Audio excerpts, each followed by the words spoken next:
Começa agora. Diário Econômico. Um oferecimento do Canal Rural.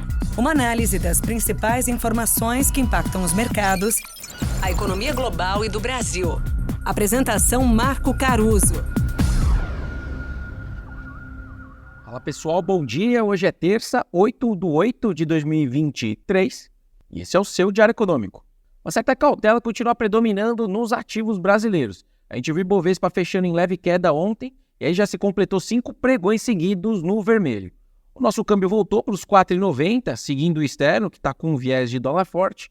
E os juros futuros aqui começaram a semana subindo, principalmente nos vencimentos mais curtos. Lá fora o mercado continua puxando o juro de 10 anos americano para perto das máximas recentes, ali no 4,20%, ao ano. Ontem, os culpados por isso foram 2 dirigentes do Fed falando grosso. A Michelle Bowman repetiu o alerta de que mais aumentos de juros provavelmente vão ser necessários, e o John Williams disse numa entrevista ali para o New York Times que ele está vendo necessidade de manter a política monetária americana restritiva por mais tempo. Mas eu também desconfio que a nossa curva local preferiu chegar mais com precaução para a divulgação da ata da última reunião do Copom, que sai daqui a pouco. Ontem versus sexta-feira, por exemplo, o mercado reduziu a chance do Copom acelerar os cortes da Selic na reunião de setembro de 1/3 para 30%. O que eu vou buscar, então, inicialmente nessa ata? 3 pontos. Como que se deu a discussão entre os 5 diretores que preferiram reduzir a Selic em 50 pontos base e os 4 que votaram por 25?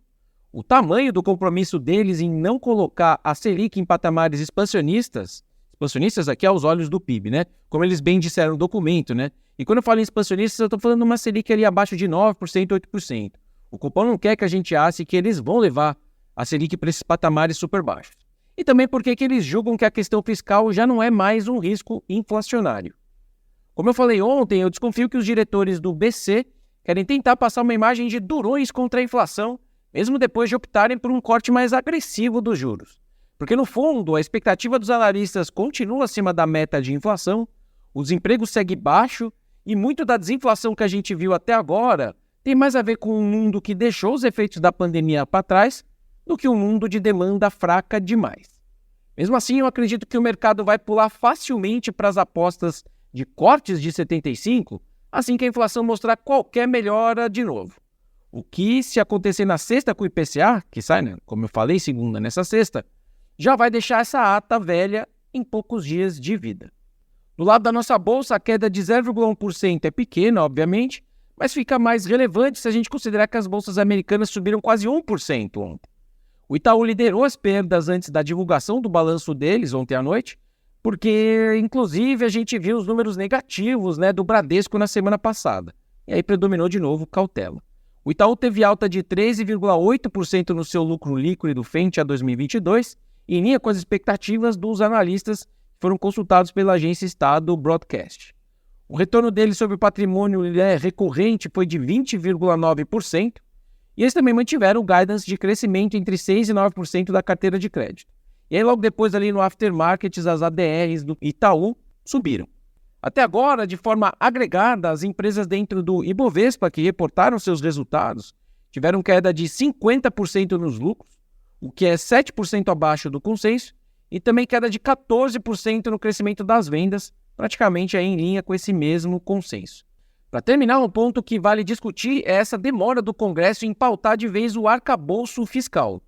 Como o governo tem que mandar o orçamento do ano que vem e, obviamente, ele quer partir das novas regras, essa demora atrasa discussões importantes.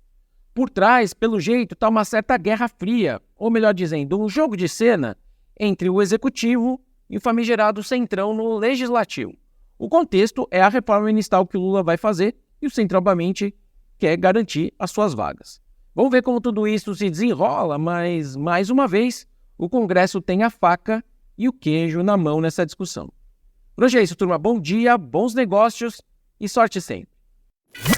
Você ouviu Diário Econômico, um oferecimento do Canal Rural. Uma análise das principais informações que impactam os mercados, a economia global e do Brasil. De segunda a sexta, às 6 da manhã, no Spotify e YouTube.